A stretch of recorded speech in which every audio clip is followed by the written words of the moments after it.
You are probably sitting there right now, comfortable in your own body, completely unaware that the English language considers your eyes to be a piece of property. Wait, property? Like, legally? Grammatically, yes, a piece of property.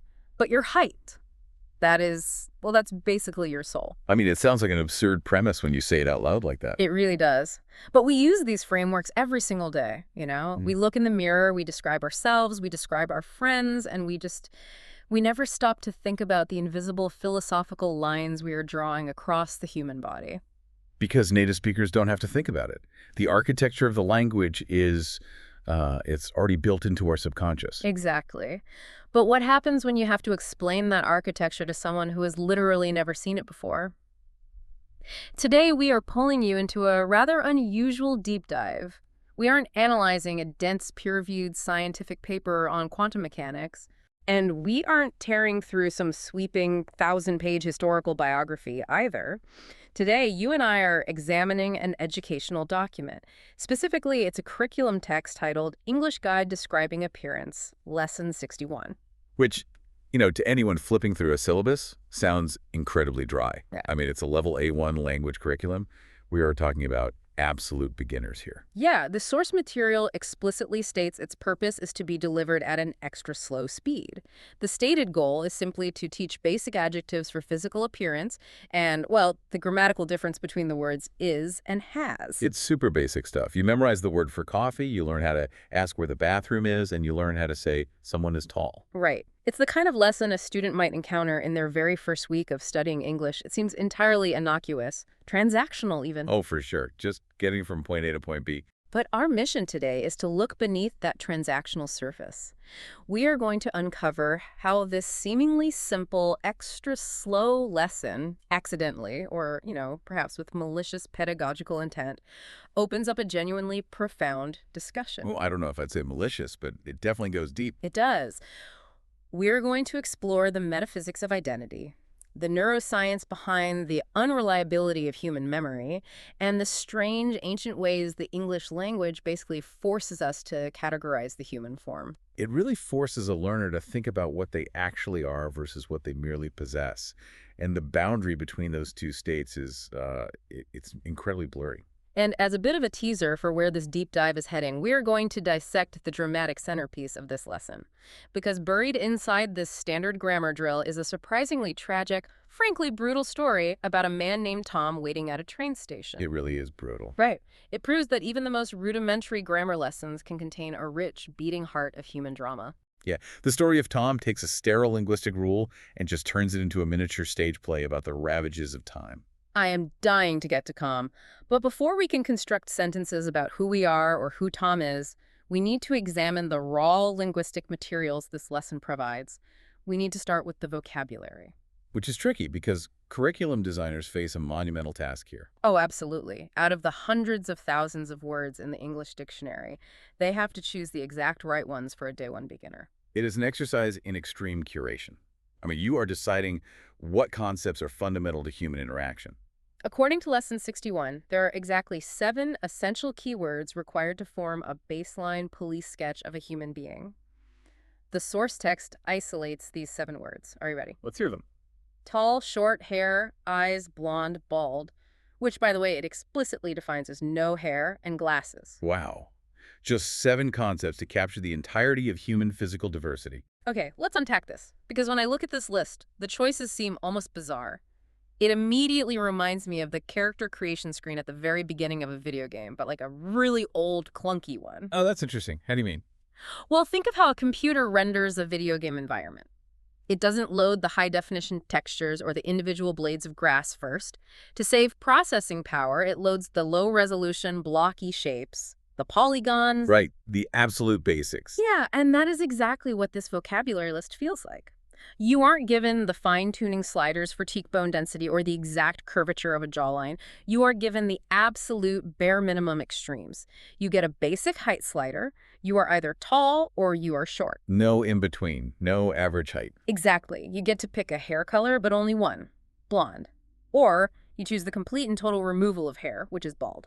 And then, as a fun little treat, you get exactly one accessory to choose from, glasses. I love that rendering analogy because it perfectly illustrates the cognitive mechanics at play here.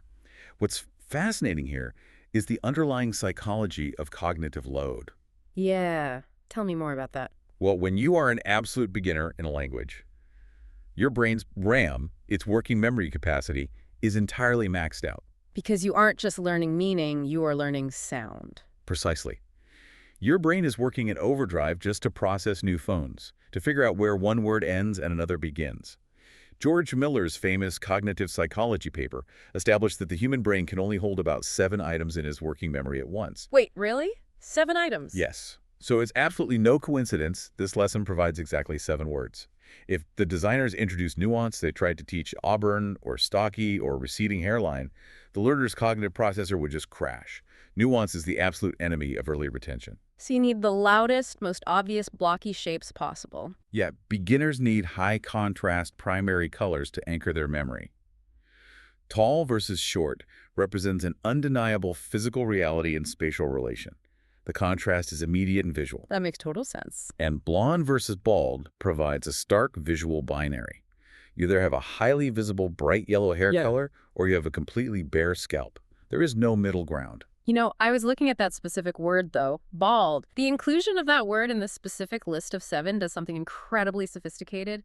It almost feels out of place among eyes and hair. How so? Because it isn't a description of a physical feature. The source text explicitly defines bald for the student as no hair. It is teaching a beginner not just how to describe what is physically present on a human body, but how to describe what is missing. It's teaching the vocabulary of a void. Oh, wow. It is the linguistic equivalent of dark matter. You are defining the universe by what isn't there. Exactly. If we go back to that video game character creation screen, bald isn't a hairstyle option. It is the option where you actively deselect the hair layer entirely. You are defining the character by a negative space. Right. So, why would curriculum designers prioritize the concept of absence in the first 7 words a human learns? Well, because human visual processing is deeply attuned to anomalies. When we identify people in a crowd, we scan for distinguishing marks that break our baseline expectations. We expect people to have hair. Generally speaking, yes. Right. So when that feature is absent, the absence itself becomes the most prominent identifying characteristic. The designers are quietly preparing the student for a much larger conceptual leap. They're teaching them that a lack of something is just as defining as the presence of something. But having the 7 raw, high-contrast blocks doesn't actually help you communicate until you build an architecture with them. You have to learn how to string them together into sentences. Which brings us to the true core of Lesson 61. The way we connect those materials reveals a profound philosophical worldview embedded deep within the English language itself. I was reading through the grammar section, and there is a major trap waiting for beginners. The source text highlights what it calls the biggest mistake beginners make. And that mistake is saying things like, he is brown hair, or conversely, he has tall. Oh, yeah. To a native speaker, those sentences trigger an immediate semantic rejection. He is brown hair, grates on the ear like fingernails on a chalkboard. Let me push back on that for a second, though. Logically, to an absolute beginner who just views language as a tool to convey data, why wouldn't you use the same verb for all descriptive traits? Right, I see what you mean. If the goal is just to get the police sketch across, he has tall, successfully delivers the data point. The listener understands the geometry of the person being described. The listener understands the data, yes, but the speaker is violating the fundamental ontology of the English language. They are violating how English categorizes the nature of existence. That is why the lesson institutes 2 incredibly strict, non-negotiable rules. Let's lay those rules out. Rule 1 dictates that height and size demand the use of the verb to be, is or are. The examples provided are, he is tall, she is short. Okay. And then we have Rule 2. Rule 2 dictates that features you own demand the use of the verb to have, has, or have. The text provides specific examples. He has blonde hair, she has blue eyes, he has glasses. If we connect this to the bigger picture, we have to look at the historical and cultural roots of the language. English is a Germanic language, deeply influenced by Anglo-Saxon concepts of property, identity, and the self. Okay, getting into the history now. Yeah. Think about what these 2 rules are demanding of the speaker's worldview. In English, your height and your overall size are treated as intrinsic, inseparable states of your existence. You do not possess your height. You embody it. It is fundamental to your geometry in the universe. I cannot detach my tallness from my body and leave it in my car. Exactly. You are tall. It is your essence. But look closely at Rule 2, your hair, your eyes, and your glasses. The curriculum explicitly groups these biological features together with an artificial accessory under the category. Features you own. It literally uses the word own. That threw me off so much when I read it. The text treats a biological organ, your eyes, with the exact same grammatical weight as a piece of plastic and glass you bought at the optometrist. It's wild. It treats parts of our physical form as modular accessories. You have blue eyes the exact same way you have a car, or you have a sandwich, or you have a debt. A sandwich. Right? They're a property. They belong to you. They are attached to you for now, Right. but they are grammatically and philosophically distinct from the core you that exists in the world. It paints a picture of the human body as this core abstract entity, the is that takes up space, the tall or the short, that is then decorated with a temporary inventory of possessions. I am a tall entity, and I currently possess a pair of blue eyes and a head of blonde hair in my inventory. It separates the permanent essence from the temporary attributes, and native speakers accept this without blinking. We claim ownership over our biological parts as if we bought them at a store. Here's where it gets really interesting, though, because if we accept this underlying Anglo-Saxon philosophy that height is an intrinsic essence and hair is merely a modular accessory that we own, we run headfirst into a paradox. You a pair. And it's a paradox the source material sets up beautifully with its own vocabulary list. Let's go back to that word. Bald. Ah, the negative space. Right. The text defines bald as no hair. Now let's follow the strict logic of the lesson's rules. Hair is a possession. It falls under Rule 2. He has blonde hair. So, if a man loses his hair, he is losing a possession. His inventory has been reduced. Logically, according to the rules of ownership, if you want to describe a man without hair, you should say, he has no hair. And sometimes in casual speech, we do say that. We do. It's a totally normal sentence. But the primary vocabulary word the lesson teaches for this state is bald. And how does the lesson instruct us to use that word? We say he is bald. Ah, you spot the ontological shift. It is a massive shift. Wait, I'm stuck on something here. Oh, Why do we suddenly switch the verb entirely just because the hair is gone? By losing an accessory, by losing the hair that you used to have, you fundamentally shift your grammatical category. Yep. You are evicted from the realm of ownership, which is Rule 2, and forced into the realm of intrinsic existence, which is Rule 1. You no longer have a lack of hair. You embody baldness, just like you embody tallness. That is a staggering realization about how our language operates. The total absence of the possession becomes your defining state of being. It is like the English language is saying, when you have hair, it is just a hat you wear. It's a fun little accessory. But when that hat is permanently gone, the bareness absorbs into your soul. It becomes your actual identity. It really highlights how deeply subjective and frankly bizarre these linguistic categorizations are. A beginner student is just trying to pass Lesson 61 so they can order a coffee in Lesson 62. Right, they just want to pass the test. Exactly. They're just trying to memorize when to use is versus has. But in doing so, they're being forced to internalize a highly specific, philosophically complex way of organizing human physical reality. They're learning the metaphysics of the English language without even realizing it. They are learning that size is permanent, features are property, and the loss of property transforms your very essence. But it's one thing to understand these philosophical rules in a sterile academic vacuum. It's another to see how a native speaker's brain actually applies them when dealing with the unreliability of human memory. Oh, for sure. What happens when a memory clashes with a present tense grammar rule? Oh, this brings us to the narrative portion of the source material. And this is where the deep dive really gets moving, because the curriculum designers didn't just list these abstract rules about being and having and walk away. They needed a practical demonstration. Yes. So they provide a story titled The Old Friend. And let me tell you, what starts as an innocent A1 reading exercise quickly devolves into a surprisingly brutal commentary on nostalgia, time, and the fragility of our physical inventory. It is a masterclass in using narrative tension to enforce a grammatical point. Let's set the scene exactly as the source text provides it. We have two characters, Lukas and Anna, and the instructions for the hosts, the teachers who are meant to read this lesson out loud, dictate a very specific psychological performance. What do the instructions say? It says, read very slowly. Lukas should sound very confident about his friend's looks, and Anna should sound amused by the reality. So immediately, the text establishes a dynamic of belief versus skepticism. Lukas is the true believer, and Anna is the objective observer. They are at a busy train station. Lucas is eagerly looking for his friend Tom. And here is the crucial piece of context, the catalyst for the entire upcoming tragedy. Let's hear it. Lucas has not seen Tom in 10 years. A decade. From a biological standpoint, a decade is an eternity for cellular degradation and physical changes to occur. But Lucas's brain doesn't seem to account for cellular degradation. Anna, being the practical skeptic, asks the obvious question.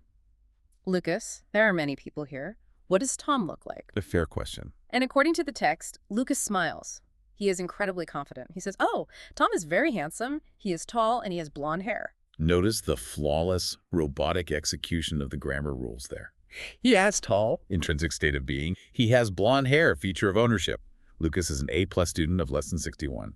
He is nailing the grammar, but Anna is trying to scan a crowded train station. She needs more data points to filter the crowd, so she repeats it back. Okay, tall and blonde hair, does he have glasses? She is using rule 2, asking about the possession of an accessory. She is trying to narrow down the visual search parameters. And Lucas shakes his head. He is adamant. No, he doesn't wear glasses. He has beautiful blue eyes.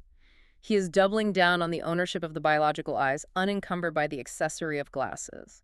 So what does this all mean? If we pause the story right here, we need to analyze Lucas's psychological state. Okay, let's analyze it. Lucas is demonstrating absolute, unwavering certainty about Tom's physical appearance.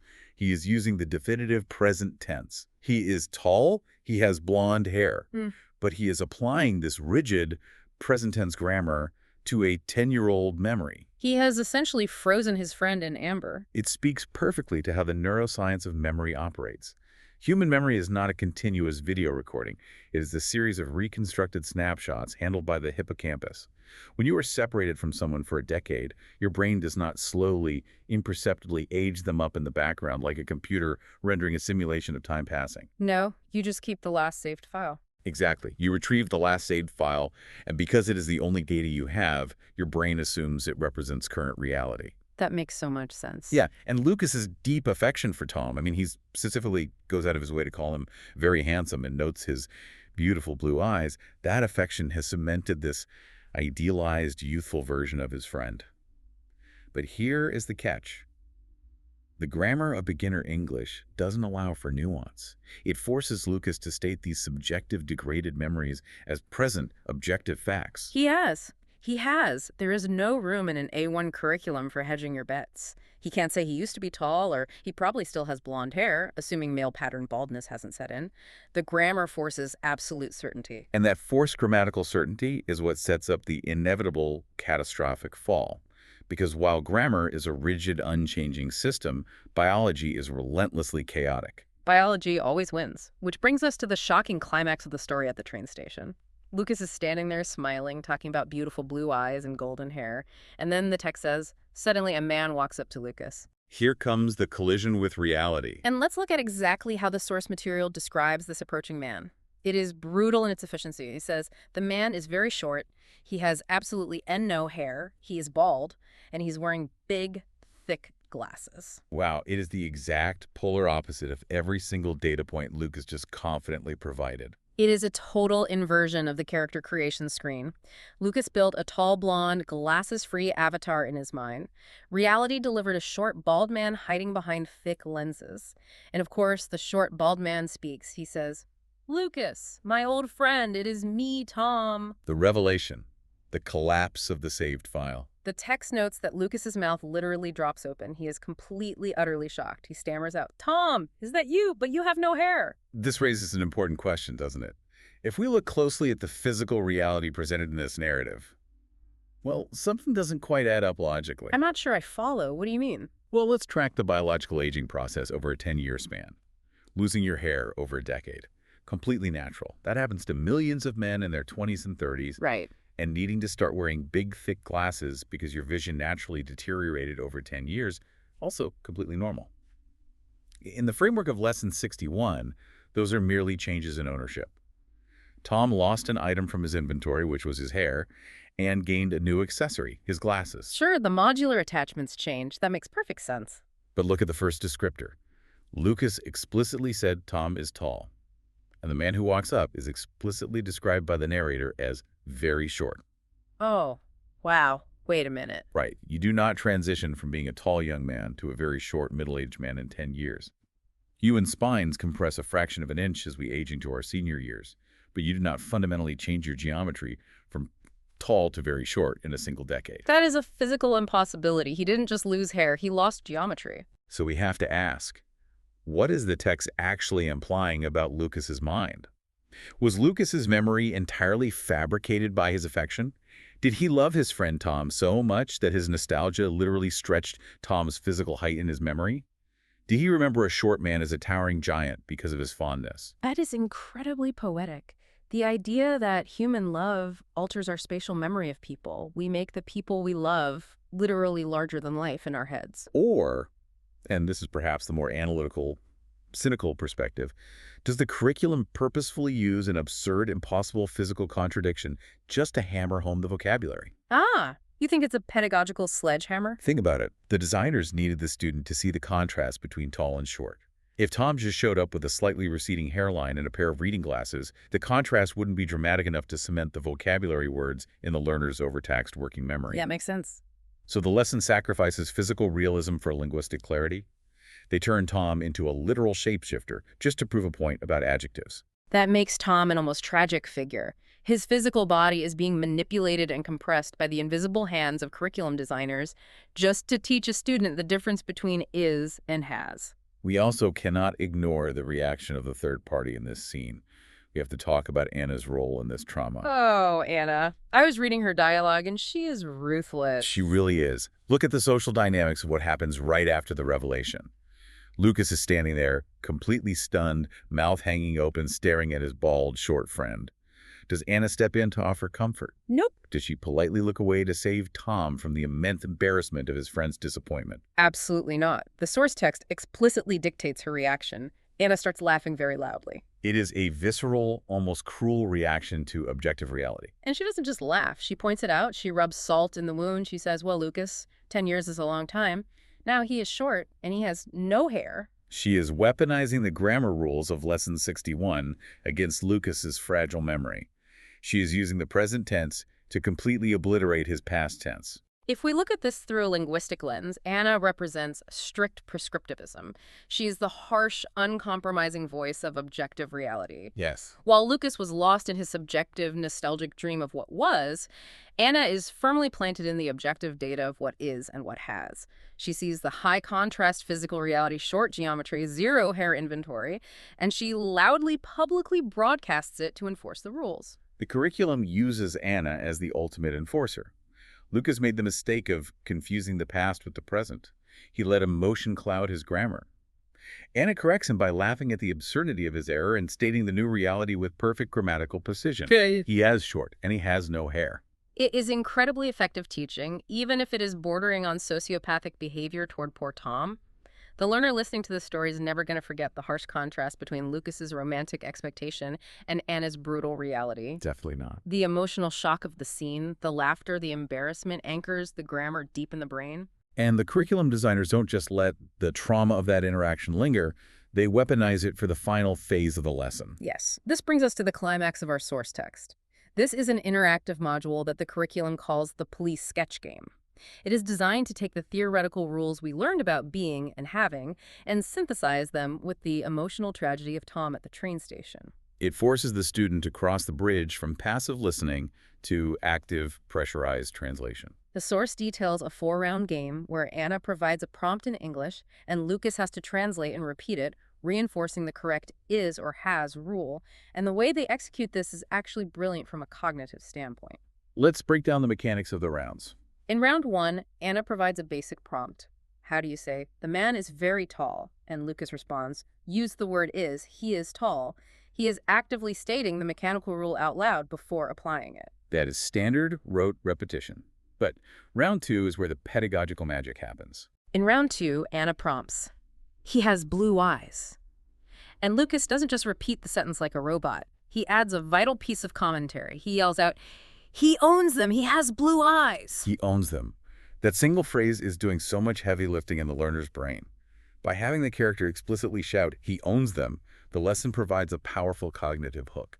It forces the learner to actively conceptualize biological body parts as literal transferable possessions, going back to that Anglo-Saxon philosophy we discussed earlier. Exactly. It breaks the native assumption that eyes are just an inseparable part of your face. It forces the beginner to visualize reaching out, grabbing a pair of blue eyes and putting them in their pocket. I own these. They are mine. I hold the deed to them. I hold the deed to my eyeballs. Yes. It makes the abstract grammar rule of Rule 2 features you own, tangible, physical, and highly memorable. It's almost aggressive. He owns them, like he's defending his property rights to his own eyeballs. It is a necessary aggression. To overcome the natural instinct to say he is blue eyes, you have to forcefully, violently overwrite that neural pathway with the concept of ownership. Then we get round 3, which is a simple reinforcement to cool the learner down. Anna says she has blonde hair, and Lukas repeats she has blonde hair. It lulls the student into a rhythm, a false sense of security. Because they are setting up the punchline. The grand finale, round 4, the absolute climax of the game and of the entire lesson. Anna deviates from the generic, sterile props. She breaks the fourth wall of the exercise and makes it deeply personal. She asks, "And what does Lucas's friend Tom look like now?" She brings the tragedy of the train station rushing back to the forefront of the working memory. And Lucas's translated response is just incredible. He doesn't just translate the physical descriptors. He provides raw emotional commentary. He yells out, "It's a tragedy. He is short and he is bald." It's a tragedy. I just marvel at the audacity of the curriculum designers here. They injected genuine existential despair into a basic A1 grammar drill. Think about how many language textbooks you've seen in your life that just list dry, boring, disconnected sentences. Oh, thousands. The dog is brown. The house is big. The boy has an apple. Right? It is mind-numbing. It causes semantic satiation where the words lose all meaning. It is entirely forgettable because it lacks stakes. Mm. But you do not forget a man crying out, "It's a tragedy," because his friend lost his hair inventory and shrank. That completely reframes how I look at language learning. They aren't just remembering that the word bald takes the verb is. They are remembering Lucas's heartbreak. They are remembering Anna's cruel laughter. The designers are using the amygdala, the emotion center of the brain, to burn the grammar rules into the hippocampus. Emotion is universally the strongest catalyst for memory retention. By framing the linguistic shift from having hair to being bald as a literal human tragedy, the designers ensure that the student will never ever mix up those two verbs again. It is a masterstroke. They turn syntax into theater. And in doing so, they have taught the students so much more than just how to describe a suspect in a police sketch at a train station. Let's summarize the immense conceptual journey we've been on today with this seemingly simple, extra slow A1 English lesson. We started with the absolute basic building blocks, the raw, low-resolution vocabulary of human appearance. Right, the polygons. We looked at the 7 primary extremes, from tall to short, from blonde to bald, and saw how beginners rely on these high-contrast polygons to navigate the overwhelming cognitive load of a new language. We then explored the deep underlying philosophical divide embedded in English grammar. The rigid, ancient distinction between what we are, our intrinsic, inseparable states of being like our geometry and height, and what we have are possessed modular features like our hair and our eyes. And we saw how losing a possession, like going bald, forces a profound ontological shift in how the language categorizes your very existence. We witnessed this philosophy play out in the tragicomic story of the old friend.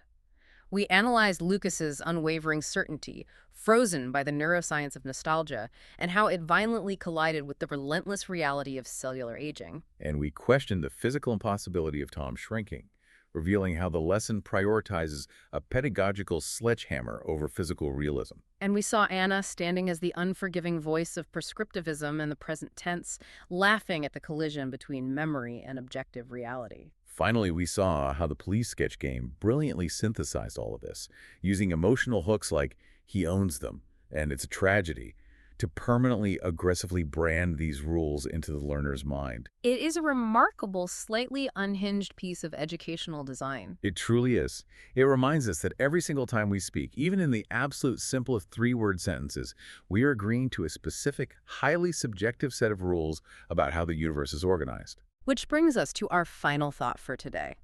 The next time you find yourself standing in front of the mirror, looking at your own reflection and mentally taking inventory of yourself, I want you to think about the strict English rules of is versus has. Think about the categorization of your own body. Exactly. Look at the reflection and consider the accessories and the biological features you proudly claim you have right now. Your hair, your perfect eyesight, the traits you treat as your permanent owned property. How many of those possessions are truly permanent? And how many of them might eventually vanish, shifting you from a state of proudly having to a bare state of simply being, and leaving your old friends completely, utterly shocked at a train station 10 years from now?